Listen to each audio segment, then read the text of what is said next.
Hola, ¿qué tal? Qué gusto saludarles. Buenos días a todos los amigos televidentes de Hable Como Habla, Televisión Digital, en actualidad en HCH. Qué gusto saludarles.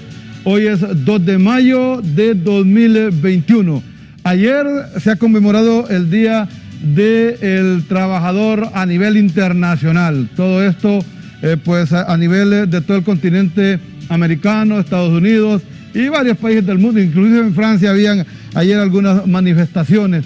Así es que bienvenidos. Hoy vamos a hablar de todo esto lo que ha pasado ayer y algunas otras cosas más con esto del proceso del ajuste salarial que todavía no se ha alcanzado con la comisión tripartita entre el gobierno, entre la empresa privada, los representantes de los trabajadores y toda la situación. Y para ello me acompaña el abogado José Luis Baquedano, que vamos a hablar sobre esto y sobre los movimientos que hubo ayer también, porque a nivel de todo el país hubo algunos movimientos.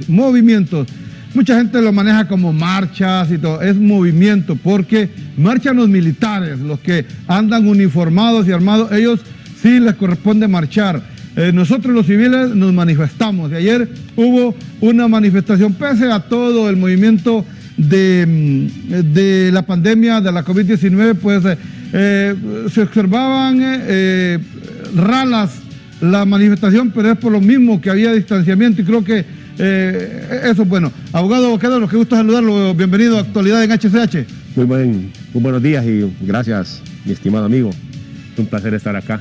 Dicho sea de paso, no conocía estos estudios.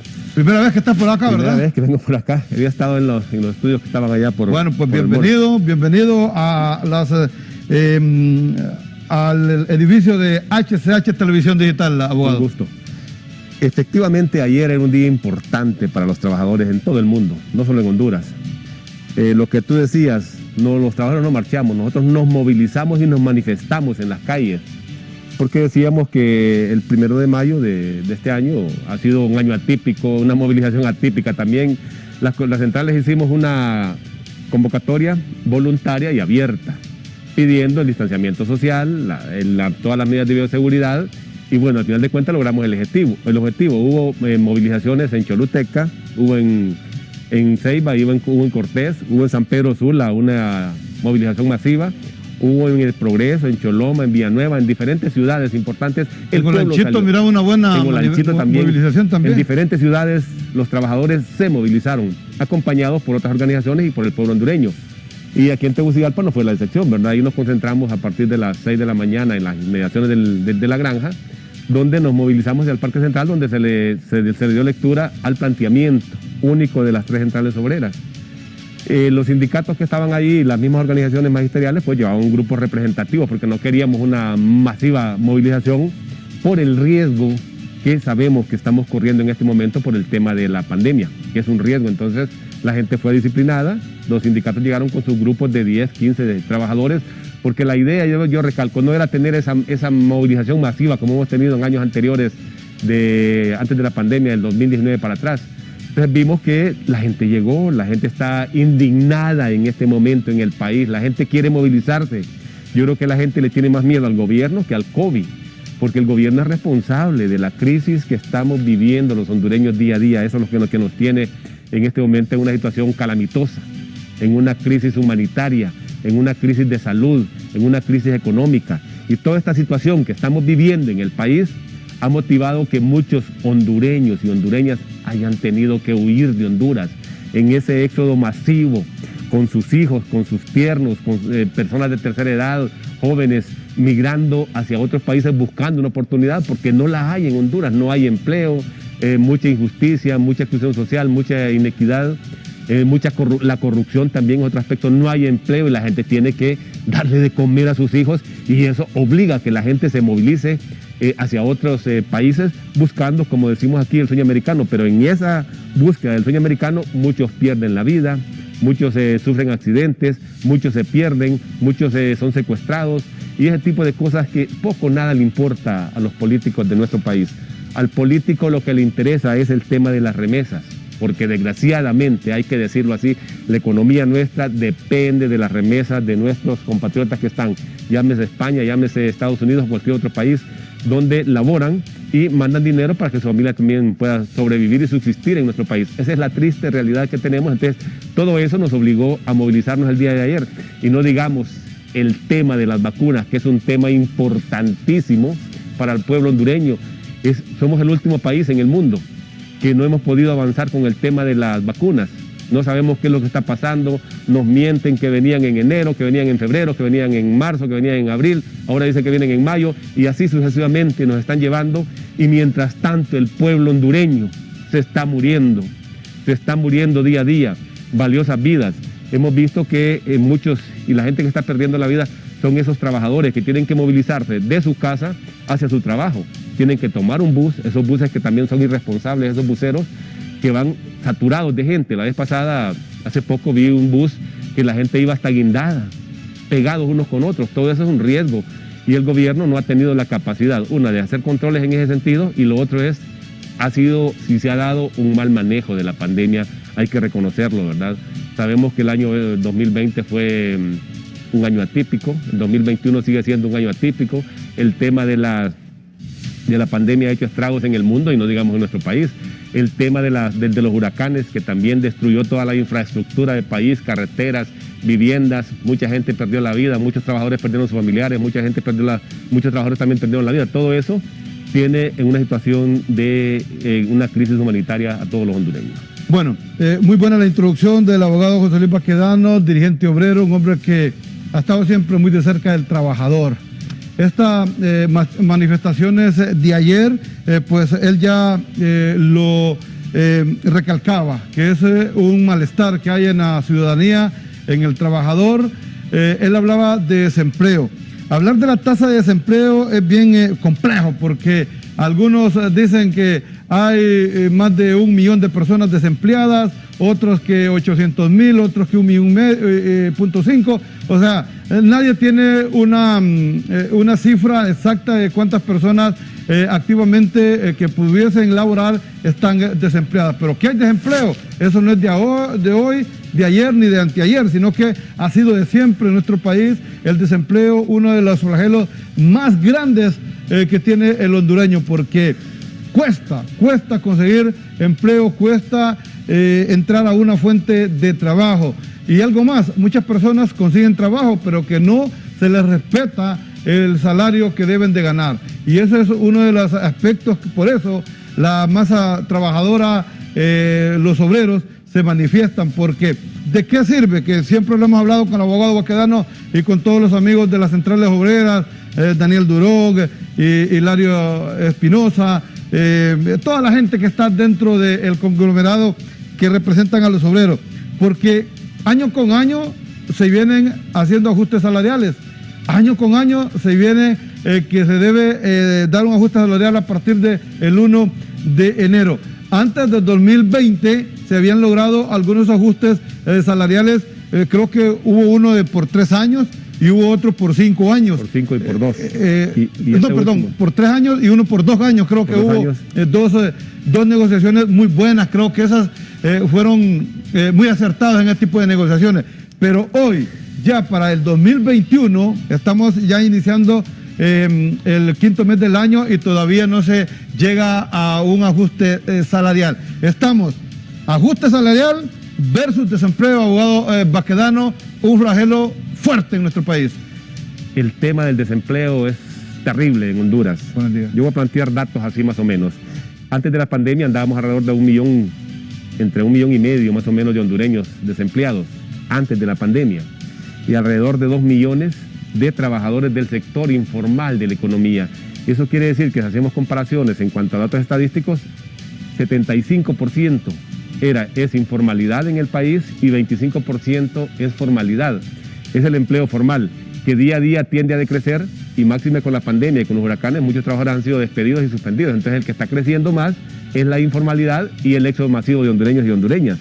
En esta pandemia y con los huracanes, más o menos alrededor de unos 400,000 trabajadores fueron despedidos y suspendidos, y todavía no se ha podido recuperar ese empleo. Porque en Honduras, desde 2015, por la situación que hemos estado viviendo, la inseguridad ciudadana, la inseguridad jurídica, la inseguridad política, la tramitología, el alto costo de los servicios públicos, la cantidad enorme de impuestos que se pagan en el país no son incentivos para que empresarios extranjeros quieran venir a invertir en el país. Entonces, más o menos, se ha venido reduciendo casi en un 70%. La inversión extranjera no existe en este momento. Y después de la pandemia y después de los huracanes, los empresarios hondureños tampoco están invirtiendo, están hablando de recuperar empleos, pero eso va a ser complicado en este momento, cuando vemos un panorama oscuro, cuando el gobierno no tiene un plan estratégico, porque el gobierno hace planes en papeles. Y yo voy a plantear un plan que plantearon hace 5 años. En el 2015 sacaron un plan que se llamaba 2020, que decían, que eso le vendieron en el imaginario al pueblo hondureño, que iban a generar 600,000 empleos y que iba a haber una inversión de 13,000 millones de dólares. Y ahí no se generó ni un empleo. Lo que se hizo fue que se gastó un montón de plata porque habían anuncios en todos los medios de comunicación, hablados, escritos, televisivos, y no se llegó a nada, porque esos son planes que no tienen ningún plan estratégico ni ninguna certeza, y tampoco llaman a los trabajadores para que participemos, que realmente tenemos una visión clara de lo que se debe de hacer, lo que se tiene que hacer y cómo se deben de manejar las cosas. Todo eso pues tiene en este momento una situación crítica a la gente, y la gente lo que está pensando es irse del país. Y ahora con el tema que ni siquiera hemos podido llegar a un arreglo con el tema del salario mínimo, es otro tema también que tiene en crisis a los trabajadores. Solo se empezó a hablar del tema de salario mínimo y los mercaderes, así le llamo yo, los mercaderes de la muerte empezaron a aumentarle al costo de los precios de los bienes y servicios que se generan en el país, y básicamente los precios de la canasta básica, amparándose que iba a haber una negociación de salario mínimo y no ha habido nada. El tema del alto costo de los combustibles, eso tiene un efecto multiplicador negativo en la macroeconomía, en la microeconomía y no digamos en la economía familiar. Aunque alguien no tenga carro, no se da cuenta que se va a ver afectado, porque cuando aumentan los combustibles, aumenta el costo de producción. Y si aumenta el costo de producción, el empresario lo único que hace es trasladarlo al consumidor final, y al final de cuentas todo esto quien lo paga es el pueblo hondureño, porque el empresario nunca pierde. El perdedor es el pueblo y es el trabajador. Es una situación crítica. Antes de esta pandemia, teníamos ya una década, 10 años atrás, que habíamos llegado a acuerdos consensuados las partes, trabajadores y empresarios. No necesitamos del gobierno. El último gobierno que decretó un salario mínimo fue don Porfirio Lobo Sosa, que dicho sea de paso, esos porcentajes no fueron satisfactorios por los trabajadores. Y hoy estamos a las puertas de eso. Estamos esperando, el ministro tuvo que haber convocado antes de que terminara este mes, pero no lo han hecho. Esperamos y escuchamos ayer que supuestamente esta semana van a convocar, porque es necesario convocar. La ley dice que hay que sentarnos las partes, hacer el último intento. Ya hemos visto que los empresarios no tienen voluntad, pero vamos a hacer el último intento si se convoca en estos días. Y la ley dice que cuando no hay acuerdo entre las partes, lo que hace es que se levanta un acta, la firmamos las partes y eso se traslada al titular del Ejecutivo para que éste sea el que asuma la responsabilidad. Ya estamos en el 5º mes del año. La ley dice que el ajuste tiene que ser a partir del 1 de enero de cada año. Entonces no sabemos qué es lo que va a pasar con la retroactividad. Y aparte de eso, cuando tuvimos algunas reuniones bipartitas, trabajadores y empresarios, vimos que los porcentajes no estaban de acuerdo a la realidad que estamos viviendo. Y lo otro es que quieren dejar un segmento de trabajadores que no se les aplique un reajuste. Y básicamente a los trabajadores del campo que solo ganan 4,000 empiras, que no se les aplique tampoco un reajuste. Entonces eso no nos llevó ni permitió que llegásemos a un acuerdo. Para nosotros es impolítico, inaceptable que se vayan a aplicar porcentajes que estén abajo del índice de precios al consumidor, que es quien lo define, es el Banco Central. No lo definimos nosotros ni los empresarios, lo define el Banco Central, que ese es un 4.01%. ¿Ese es el que ha definido ahorita? Ese es el que ha definido el Banco Central. ¿En el 2021? En el 2020 sería, 2020, porque eso con el índice del 2020. Del 2020. Pero a eso también hay que aplicarle el 1.58, que es la productividad del año, que eso fue lo que generó el 2020. Entonces estaríamos hablando de un 5.58%. Pero bueno, nosotros hemos dicho, partiendo de la base que ha definido el Banco Central, 0.1% es aceptable hacia arriba para todos los trabajadores, no dejando segmentos.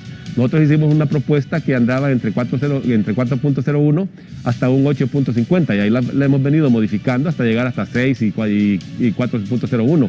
Pero ¿Hubo algún momento que estuvieron cerca de llegar a un acuerdo, abogado? Difícilmente. Los porcentajes que ofreció la empresa privada no llegaban ni siquiera a ese índice de precio al consumidor, entonces eso no nos permite, yo recalco, nosotros no podemos permitir, uno, negociaciones que vayan abajo del índice de precio al consumidor.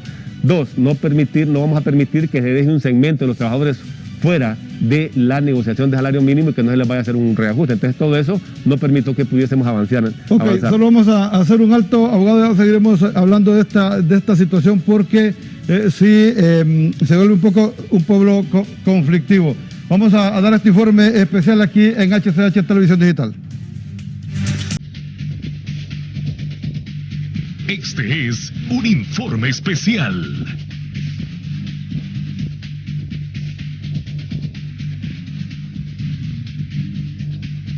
Este es un informe especial.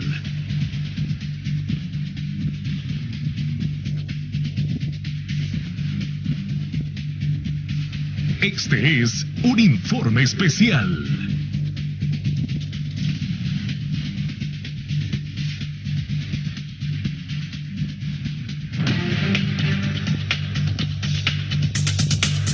Este es un informe especial. Mucha atención a este informe especial en HCH Televisión Digital. Actualizamos datos de los centros hospitalarios donde hay sala COVID. Mucha atención a lo que ha pasado en el Hospital San Felipe. El reporte de hoy, 2 de mayo, destaca lastimosamente el fallecimiento de 3 pacientes del sexo masculino, uno de 66 años y otro de 58, así como una persona de 79 años de edad. Es el reporte que nos brindan las autoridades del Hospital San Felipe. Mucha atención, repetimos, lastimosamente han fallecido 3 personas en las últimas 24 horas en el Hospital San Felipe producto de la COVID-19. 3 pacientes del sexo masculino, uno de 58, uno de 66 y el tercero de 79 años. La unidad de cuidados intensivos está en una ocupación de 5 camas y tiene 5 disponibles, o sea que está al 50% la UCI del San Felipe, 5 ocupadas y 5 disponibles, mientras que hay 76 pacientes ingresados de 80 cupos disponibles. Así está la situación en el San Felipe. Mientras tanto, en el reporte del Hospital de Especialidades del Instituto Hondureño de Seguridad Social en el Distrito Central informa que también hay 3 personas que han fallecido en las últimas 24 horas por la COVID-19.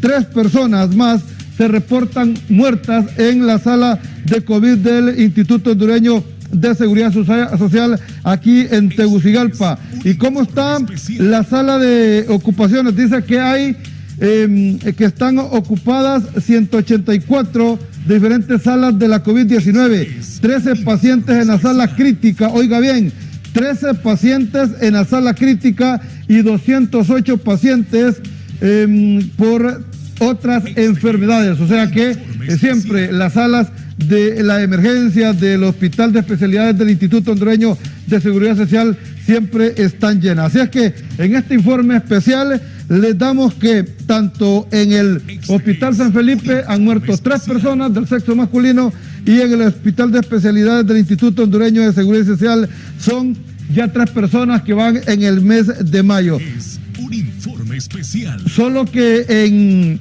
de enero a mayo son 217 personas que han muerto en el Instituto Hondureño de Seguridad Social. Y también tenemos que otros detalles informativos en San Marcos. Vamos con este otro informe también unido a todo esto de los detalles de los centros hospitalarios. Vamos con este último momento. Mucha atención. Último momento. Último momento. Último momento. Último momento. Último momento. Mucha atención a este informe de último momento en HCH Televisión Digital. Una persona muerta en el sector de San Marcos de Colón. En el fondo de un barranco encuentran herido al señor Abraham Triminio, de oficio carpintero. Oiga bien, en el sector conocido como La Peñona. En este momento gracias a Dios, esta persona ha salido con vida. Ahí las autoridades de la Policía Nacional Preventiva le están dando auxilio correspondiente en San Marcos de Colón al señor Abraham Triminio en el sector de La Peñona. Ha salido herido, ahí lo pueden ver ustedes en estas imágenes que nos manda nuestro compañero José Luis Barahona desde el sector sur del país. Ya es trasladado a un centro asistencial para que él pueda tener toda la asistencia médica y poderle salvar la vida. Vamos con este otro informe de último momento desde la zona atlántica. Último momento. Último momento. Mucha atención a este informe de último momento en el sector de Bonitillo, allá en la zona atlántica del país. Ultiman a un joven en la colonia municipal de Bonitillo. Hace unas horas, un joven de aproximadamente 28 años de edad fue ultimado a disparos por un individuo que se conducía en una bicicleta. Por el momento no ha sido identificado porque no portan documentos. Hoy la gente anda indocumentada por todos lados, en Honduras, fuera de Honduras, o sea, no les importa andar sin sus documentos, muchas veces que son menores de edad, ¿verdad? Es comprensible, pero cuando ya son mayores de 18 años, cada quien tiene que tener su identificación personal, que es la cédula de identidad. Así es que en la colonia municipal, allá en Bonitillo, en Atlántida, le han quitado la vida a una persona de 28 años aproximadamente. Hasta este momento no ha sido identificado, nos informa nuestro compañero Ramón Maldonado. Más adelante, en los noticieros informativos de HCH se estará ampliando tanto de esta noticia, esta persona herida allá en el sector sur del país, como esta persona que ha perdido la vida violentamente en Bonitillo, allá en Atlántida. Con Ramón Maldonado tendremos toda esta ampliación de informaciones, así como estas y otras informaciones más en el noticiero meridiano con Ariela Cáceres. Por el momento, compañeros, gracias y disculpas a todos los amigos televidentes porque no podemos parar, no podemos detenernos de informar de lo que está pasando en nuestro país. Mientras tanto, vamos a continuar con nuestro invitado, el abogado José Luis Baquedano, que estamos hablando de todo esto que ha pasado ayer, tanto en el Distrito Central, a nivel nacional, y estamos hablando sobre también el reajuste al salario mínimo. ¿Qué va a pasar? Si se va a dar este año 2021, si se va a llegar a un acuerdo o le tocará en su último año de administración en el Ejecutivo al presidente Juan Orlando Hernández tener que él, por parte de un decreto ejecutivo, otorgar el ajuste salarial. Como vemos la situación, no hay negociación, no hay luz verde para que en la comisión tripartita que se está reuniendo desde diciembre del año 2020, reuniones en enero, es más, el propio 24 de diciembre instalaron una comisión y ahí hubo la primera reunión, después la segunda en enero, febrero, marzo, ya los últimos meses, las últimas semanas ha sido más continuo las reuniones, pero prácticamente están perdiendo el tiempo porque si no hay ningún acuerdo en los porcentajes, sabemos que hemos tenido un año 20 difícil. Y todo lo que sucedió en el 2020 lo venimos arrastrando con esto de la pandemia en el año 2021. La situación, a medida que va pasando el tiempo, en vez de mejorar Honduras, como que más bien vamos en retroceso. Abogado, en sí, ¿cuáles han sido los porcentajes? Usted me decía que de un 4.50 estaban partiendo, que es el índice que presentó el Banco Central, pero y ustedes estaban llegando hasta un 8. Entre ese 4 y el 8, ¿hubo algún intermedio que pudo ceder la clase obrera y que los empresarios estuviesen de acuerdo? ¿Se acercaron a algo o realmente no se ha llegado a ningún logro.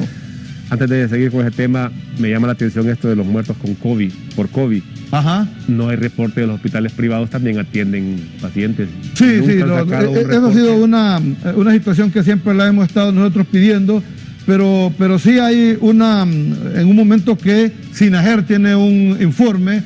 Recuerde que todas las personas que son inhumadas hay una defunción, y para inhumar a una persona hay que presentarla ya sea en la funeraria o en el lugar donde usted va a sepultar a su pariente. Entonces, partiendo de ahí, más o menos se lleva una estadística de las personas que mueren. Pero si vemos los datos que manejan la Asociación de Funerarias, es mucho más alto que lo que presenta el gobierno, pero bueno, es otro tema. Sí. Con el tema del salario mínimo, yo creo que hay aspectos fundamentales que tenemos que tomar en cuenta. Nosotros fuimos bajando los porcentajes desde un 8.50% hasta un 6%. Y ahí los dejamos en la mesa a los empresarios, nos pidieron un tiempo para hacer un análisis y hasta estas alturas pues no sabemos qué pasó. ¿En qué reunión llegaron a ese 6%? Tuvimos una reunión solo sector productivo, solo trabajadores y empresarios nos reunimos viendo si podíamos llegar a una parte solo nosotros, pero fue difícil, no pudimos llegar a un acuerdo ahí. Dejamos la propuesta, esa propuesta todavía sigue en la mesa de discusión. Esperamos que tienen que convocar de forma obligatoria, el ministro sabe eso por cuestiones legales. Tienen que convocar nuevamente, llegar las partes, ver ahí si hay o no hay una posibilidad. Si ¿Había no hay un tope, abogado, de negociación? Este mes de abril nosotros pensábamos que íbamos a terminar hasta ayer. ¿La ley qué dice? ¿Hasta cuándo se puede negociar? 30 de abril, pero si las partes se ponen de acuerdo podemos ampliar un poco. Pero la verdad es que a este 30 de abril teníamos que haber ya terminado este proceso. O sea, el viernes. El viernes teníamos que ir. Nosotros pensábamos que iba a haber una convocatoria previa antes del 1 de mayo Ahora, ¿qué tiempo les da la ley del 30 de abril, que era la fecha tope? ¿Hasta cuándo qué tiempo más se puede ampliar la negociación? Bueno, tiene que haber una convocatoria para esta semana. Yo creo que esta semana tiene que convocar el ministro. Ahí vemos si continuamos en el proceso o cerramos el proceso. ¿Pero a quién corresponde la ampliación del tiempo? Eso lo decidimos las partes. Ustedes, ustedes ponen de acuerdo ahí. Entonces, por eso es que tiene que haber una convocatoria oficial para cerrar el proceso, porque el proceso, la ley manda que hay que levantar un acta y hay que trasladar esto al titular del Ejecutivo, pero hay que hacerlo formalmente. No es que nos van a mandar un acta para que la firmemos en nuestras oficinas, hay que mandar, hay que ir, hay que sentarnos y ver esa posibilidad. Así como estamos hasta estas alturas, yo veo que va a ser difícil. Escuchaba a uno de los empresarios decir que había una posibilidad, unos dicen que no hay posibilidad de aumento, de ajuste, pero otros decían que podría ser a partir del 1 de julio. Esas aristas también ustedes las tenían, se las presentaron a ustedes ahí en la mesa de negociación, abogado. Con el tiempo no hemos jugado ni hemos hablado, pero son cosas que se pueden negociar. Pues hay una mesa, hay una comisión de salario mínimo, somos 3 sectores, ahí están los trabajadores, están los empresarios, del gobierno, y ahí podemos llegar a acuerdos consensuados. Ampliar el tiempo, ver qué cosas se pueden hacer, pero lo importante es que lleguemos a un acuerdo. Pero... Usted decía de una de las situaciones de que de los porcentajes es lo más fuerte en esto, llegar a un acuerdo con los porcentajes, pero que lo otro es el Ejecutivo. ¿Cuándo entra el Ejecutivo ahí a buscar una solución a esta problemática del ajuste salarial? Ya cuando se firme el acta, la firman los empresarios, la firmamos los trabajadores y el mismo gobierno, entonces en ese momento se traslada ya esa acta, firmada por las partes, donde se plantea ahí, en base a lo que dice la ley, de que no hubo la posibilidad de un acuerdo entre las partes, entonces eso se traslada al titular del Ejecutivo. Entonces desde el momento que se firme esa acta, que nosotros esperamos que sea esta semana, que se convoque allá a la comisión, cerrar el proceso y continuar con eso y dejar en manos ya de los políticos. Desgraciadamente no quisiéramos que esto pasara a manos de políticos, porque es una responsabilidad del sector productivo llegar a acuerdos consensuados. Y hemos tenido malas experiencias cuando dejamos esto en manos de los gobiernos, porque ellos están confabulados con la empresa privada, le hacen lado a la empresa privada, ven más los intereses de la empresa privada que los intereses del trabajador. En este momento tenemos trabajadores en calamidad doméstica.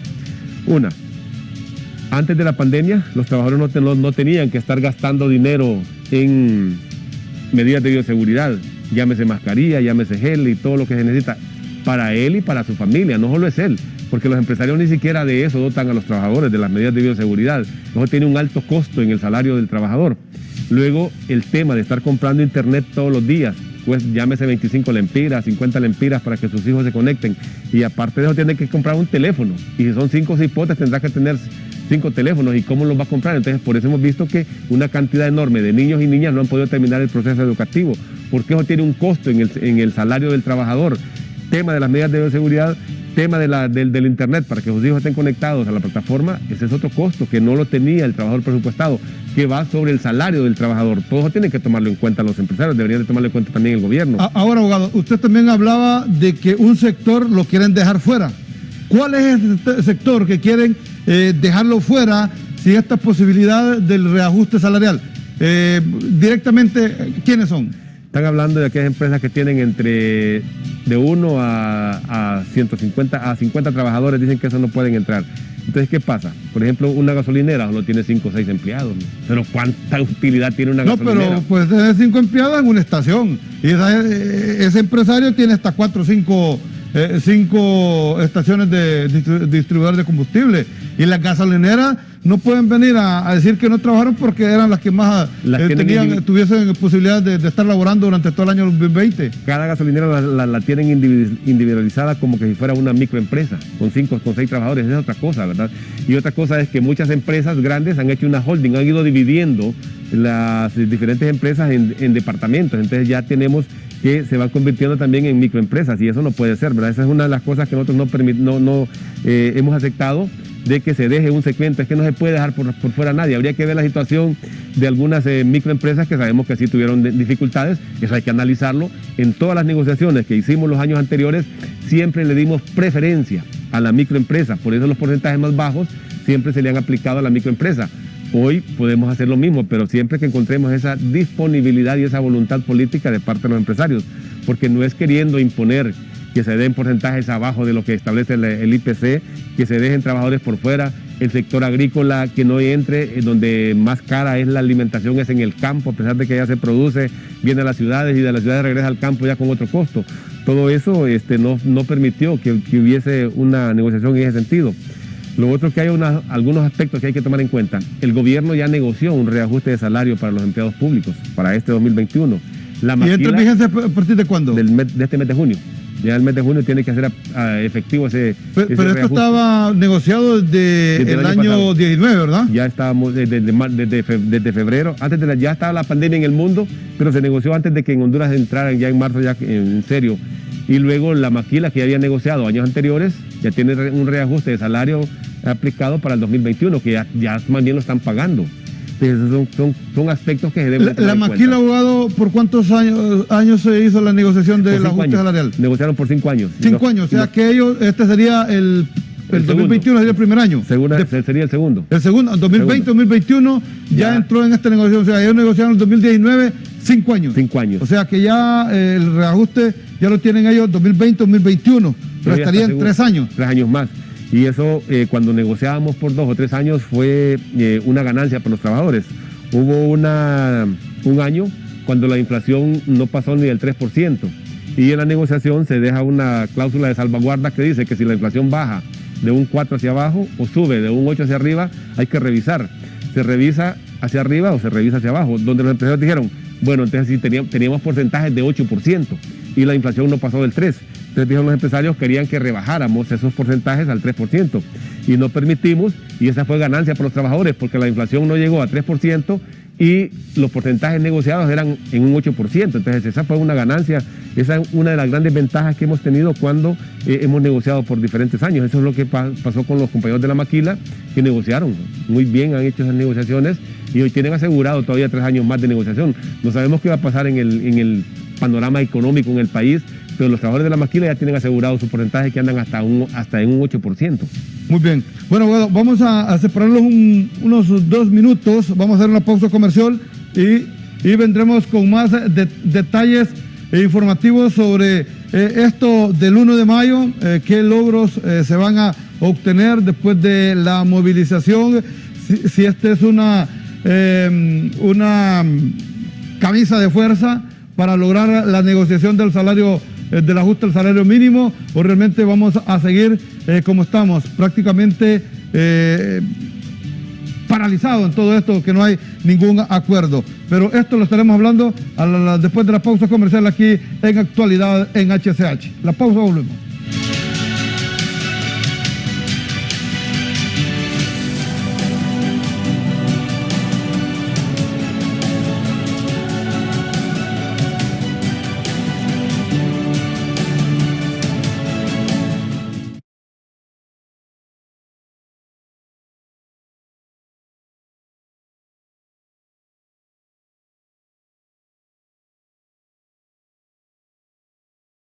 Gracias a Dios y al pueblo hondureño por elegir nuestras diferentes plataformas digitales para mantenerse informados, logrando un alcance mayor a las 50 millones de visitas mensuales. En nuestro sitio web, 10 millones de visitas mensuales. En YouTube, 8.3 millones de visitas. En Facebook, 25 millones de visitas mensuales. En Instagram, 500,000 visitas. En Twitter, 10 millones de visitas. Gracias a ustedes, nuestros televidentes y oyentes dentro y fuera del país, por confirmarnos como el medio más visto en todo Honduras, con más de 600 millones de visitas anuales. Gracias por ser parte de la familia de HCH.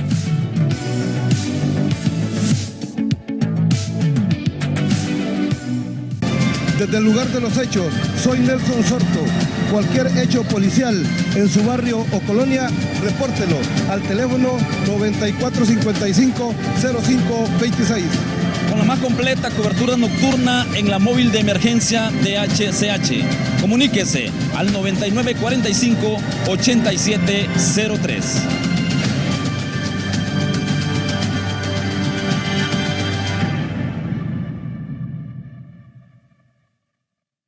En HCH te pedimos que tomes el COVID en serio.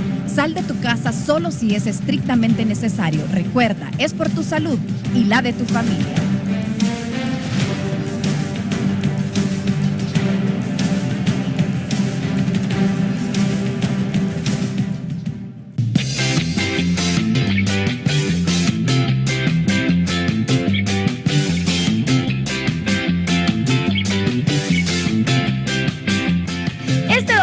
HCH te presenta un programa de entretenimiento para toda la familia. Música, diversión, actualidad y muchos premios.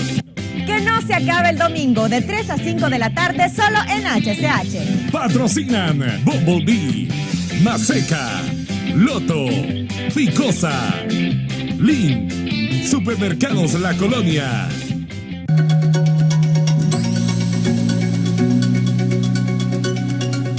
Mi nombre es Sara Sánchez, originaria de Tegucigalpa, la felizmente ganadora de la motocicleta del 11 de enero. Gracias a Dios y gracias a HCH, porque HCH sí cumple.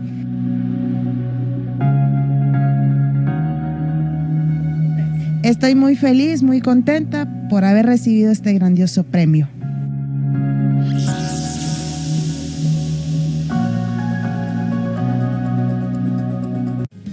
En un mundo donde todo va más rápido, tú siempre debes estar informado. Es por eso que te presentamos nuestra app. Solo tienes que entrar a la tienda de aplicaciones de tu smartphone y descargar nuestra aplicación. Búscanos como HCH. Haciendo esto, estarás accediendo al mundo de la información en un solo clic. Descárgala ya.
Muchas gracias por continuar con nosotros aquí en Actualidad en HCH Televisión Digital. Hoy dialogando con el abogado José Luis Baquedano, un hombre que conoce mucho esto, la negociación del ajuste salarial y muchas negociaciones más en cuestión de la masa obrera. Antes de continuar, solo quiero saludar a la ingeniera industrial que el pasado 30 de abril estuvo de cumpleaños hasta San Pedro Sula, a la ingeniera industrial Ela Soto de Sorto, a nombre de su esposo Carlos Roberto, de sus hijos Carlitos, Dylan, que haya pasado un feliz cumpleaños. El 30 de abril estuvo de plácemes, estuvo celebrando con sus familiares, con su esposo, con sus hijos, con sus hermanas allá en San Pedro Sula, este cumpleaños, la ingeniera industrial Ela Soto de Sorto. Que Dios la bendiga, que siga cumpliendo muchos años más. Muchas bendiciones para ella, para su esposo, para sus hijos, para sus hermanos, para su madre, para todas las personas que están alrededor de ella. Muchas felicitaciones en este aniversario de cumpleaños allá en San Pedro Sula. Así es que a nombre de toda la familia, muchas felicitaciones. Abogado, esto del porcentaje, ¿podría llegarse a un acuerdo menos del 4% o ustedes están firmes, inamovibles, que si no es arriba del 4% no hay nada? Sería para nosotros impolítico, sería un antecedente funesto, porque los empresarios a futuro van a decir, bueno, si ya negociamos una vez menos del porcentaje que establece el Banco Central, podemos seguir negociando bajo los parámetros. Ese es el problema nuestro, y eso lo hemos analizado a nivel de las centrales obreras, que no podemos permitir que se aplique un reajuste de salario abajo del IPC, quien lo define el Banco Central, que a pesar de eso, a nosotros no nos convencen esos datos estadísticos del Banco Central, pero no nos queda otra cosa que aceptarlos. Y es inaceptable para nosotros porcentajes que estén abajo de ese parámetro del IPC, que es el 0.1%. Y a eso recalco, tendríamos que sumarle la productividad, que anda en 1.58%. Entonces los porcentajes deberían de ser entre 5.58%, 59%. Pero bueno, con el IPC podemos jugar, podemos negociar bajo esos parámetros. Si hay voluntad de parte de los empresarios, ya les hemos dicho, miren, para nosotros no es inaceptable negociar bajo el parámetro de los que define el Banco Central. Pero fíjese que aquí me hacen una pregunta, bueno, me mandan un mensaje y me dice, pero ¿de qué sirve que apruebe un ajuste salarial si las empresas no nos cumplen? Y ese ha sido otro problema también, que nosotros hemos hecho entrevistas con ustedes, con todos los empresarios, con los dirigentes obreros, que qué pasa con aquella gran cantidad de empresas que se llega se aprueba un ajuste salarial, pero que nunca lo cumplen. Y me pregunta acá otro mensaje, me dice, pregúntele sobre el pago de los quinquenios a los empleados de acuerdo, que diga qué está pasando. También es otra situación, otra violación a los derechos laborales de los trabajadores. Vamos a ver, con el tema del no cumplimiento del salario mínimo, nosotros estamos claros en eso. Y los mismos empresarios aceptan que hay un promedio de un 80% que no cumple con lo que establece la ley, pero ahí no es culpa nuestra. ¿Qué pasa ahí? Ahí lo que pasa es que el Ministerio de Trabajo, que es el ente responsable de tutelar los derechos de los trabajadores, debería de estar haciendo las inspecciones diarias de oficio en las diferentes empresas para corroborar si el empresario está cumpliendo o no está cumpliendo.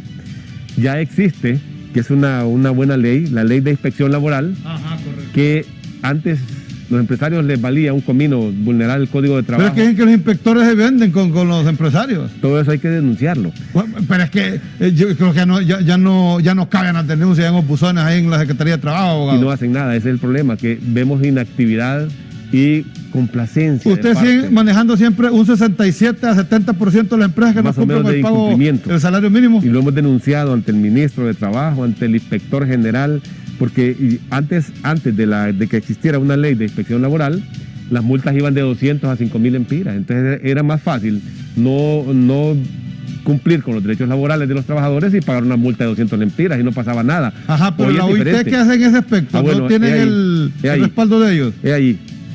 A raíz de que las centrales obreras demandamos al Estado de Honduras, amparándonos en el capítulo 16 del CAPTA, ante la OTAN en Estados Unidos, logramos que se aprobara esa ley de inspección laboral.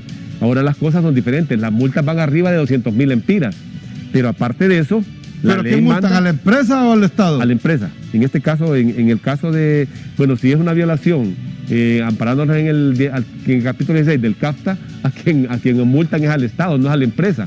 Entonces, a raíz de eso fue que aparece esta ley. Entonces ahora a quien van a multar es a la empresa, las multas van arriba de 200,000 lempiras dependiendo del daño que le haya ocasionado al trabajador. Pero también la ley dice que tiene que resarcirle el daño que le haya ocasionado al trabajador. Esto de repente los trabajadores no lo saben. Si el empresario tiene, a partir de la vigencia de esta ley, 5 años que no le paga salario mínimo y un trabajador demanda o va a presentar la denuncia ante la Inspectoría de Trabajo, ese empresario está obligado a pagarle todo el tiempo que no le haya pagado. Llámese horas extras, llámese vacaciones, llámese 13º o 14º mes de salario. ¿Son los salarios caídos que generalmente dice uno o es otro? No, este es otro. Es otro movimiento. Yo le explico, si alguien gana, digamos, 10,000 lempiras y solo le están pagando 5,000. O sea, hacerle reajuste a los 5,000 más. Si tiene 5 años, ese empresario que no le paga en los otros 5,000, está obligado, según lo que manda la ley, esto es lo que no saben los trabajadores, que está obligado a pagarle esos 5 años que nunca le pagó. Pero ¿ante quién tiene que ir la denuncia para poder lograr todo eso? Ante la Inspectoría de Trabajo.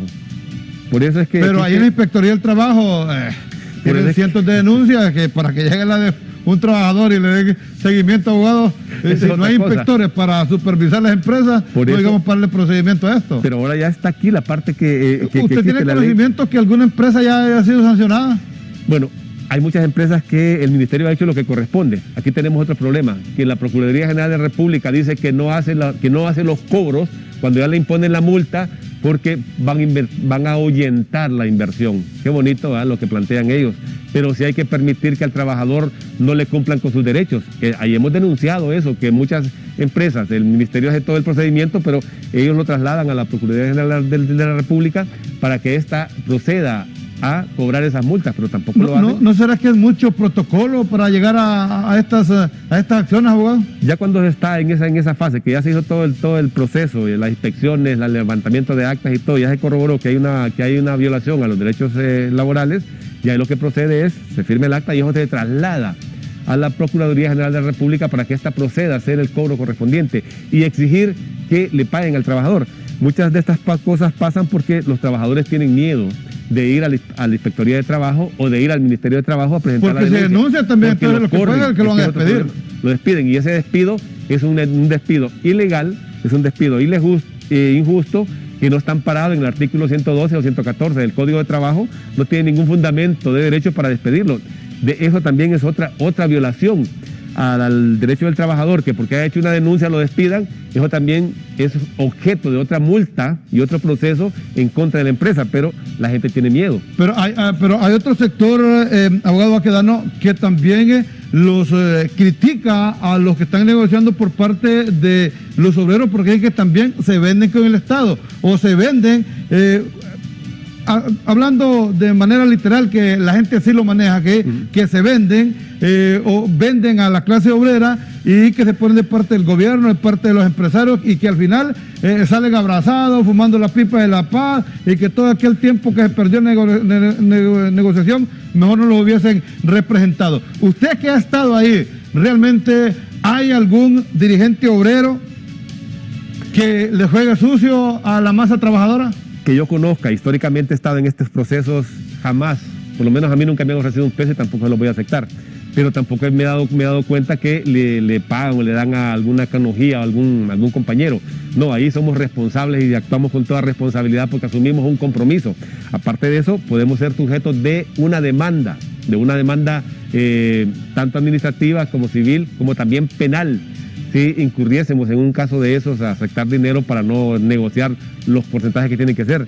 También los que estamos en esa comisión nos convertimos en funcionarios y se nos puede aplicar la ley. ¿Quiénes son los que están en la parte por representación de los trabajadores en esta mesa tripartita? Ahí está Daniel Durón. Daniel Durón está por la CGT. CGT está Joel Almendares por la CUT. Por la CUT. Está Hilario Espinosa, está Benjamín Vázquez, que dicho sea de paso, quiero agradecerle a Dios que salió de esa crisis del COVID que tuvo, ha estado en situación crítica. Estuvo malito, ¿verdad? Pero ya se ha recuperado don Benjamin. Está este compañero. ¿Y Lara? Está Lara, está Josué, que es el presidente del colegio de José Orellana. Está Mario Sales. Y ¿De la Corte Suprema? De la Corte Suprema de Justicia y su servidor, que somos parte de esta comisión. Está el compañero Ovidio del Citrasana también, compañero del Citraterco también. Ovidio Suazo. Y esos son los compañeros que están en este proceso. ¿Y todos tienen voz y voto o solo quiénes? Bueno, ahí hay, la ley manda que se nombran 3 propietarios y 3 suplentes. Entonces los propietarios son los que tienen voz. Si hay votaciones, estos son los que votan, estos 3. Los demás que estamos ahí, los suplentes, ya se conforma un equipo. Por ejemplo, yo soy del equipo asesor. Yo estoy en la parte legal, pero también participo en las discusiones. En donde no participo es en la votación. Si hubiese una votación que nunca se da, pues ya no participo, pero yo estoy asesorando a la comisión como abogado y también como dirigente sindical. Entonces, están los suplentes y está el equipo de apoyo. Tenemos a un buen compañero que es Héctor Díaz, que es un técnico, un catedrático universitario, que es parte del equipo técnico que está apoyándonos también en este proceso, que conoce mucho de la parte económica, que conoce mucho de la realidad nacional. Entonces hay un buen equipo.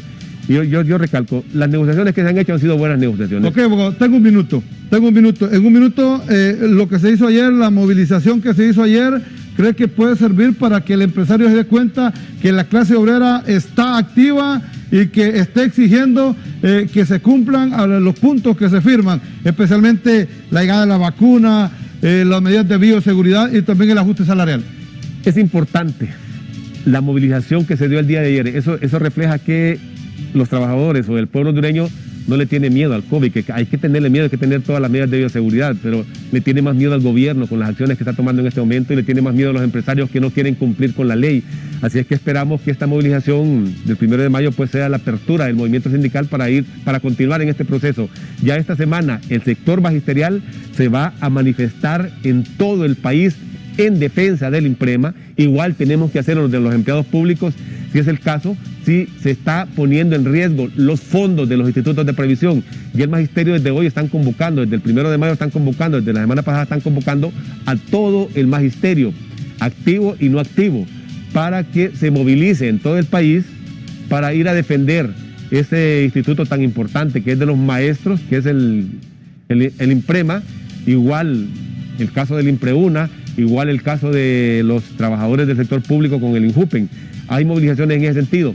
Con la pregunta que hacían con el tema del pago de los quinquenios, ya hay una resolución de parte de la Secretaría de Finanzas donde manda que cada institución busque los recursos necesarios para hacerle frente a ese compromiso que viene desde 2002 para acá, que ha sido una deuda acumulada en este momento y solo se espera que se siga con ese proceso, que se consigan los fondos, de que cada institución saque los fondos para ponerlos a disposición ya y pagarles todo lo que se les debe a los trabajadores del sector público. Gracias, abogado. Abogado José Luis Baquedano, representante de la masa trabajadora y asesor de esta comisión tripartita de parte de la comisión negociadora de los trabajadores. Gracias, abogado, por todos sus aportes a este foro sumamente importante para la masa trabajadora. Nos vamos, pero antes mi compañero Dani Acosta, ahí está la ingeniera industrial Ela Soto de Sorto, ahí está con su hijo Carlos, así que a nombre de su esposo Carlos Roberto, de sus hijos Carlitos, Dylan, muchas felicitaciones, de mi madre también, que es la que me indicó que se le saludara, pues ahí está el saludo para la ingeniera Ela Soto de Sorto. Muchas felicitaciones, que Dios la guarde. También ahí está con el esposo Carlos Roberto, también ingeniero industrial, los dos. Muchas felicitaciones y que Dios los siga bendiciendo. Y ahí está con sus 2 niños ahí con el de la camisa del gran capitán, ¿verdad? Ahí está la ingeniera Ela, el ingeniero Carlos Roberto y sus 2 hijos, Carlitos y Dylan. Gracias, compañero.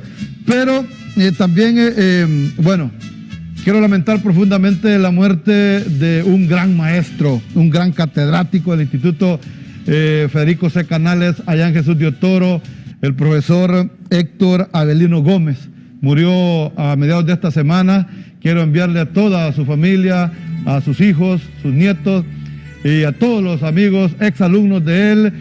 ¿Cuántos pasamos por la mano del profesor Héctor Avelino Gómez? Un gran catedrático, un gran maestro de matemáticas. Ese hombre, cuando a uno lo agarraba en matemáticas, señores, teníamos que agarrarnos porque era estricto, así como todos los maestros que estuvimos en el Instituto Federico C. Canales, ahora un gran instituto a nivel del departamento en Jesús de Otoro. Así que muchas peticiones a todos y nuestro sentido pésame a toda la familia del profesor Héctor Avelino Gómez, que murió esta semana allá en Jesús de Otoro. Nuestro sentido pésame y que Dios lo tenga en su santo seno.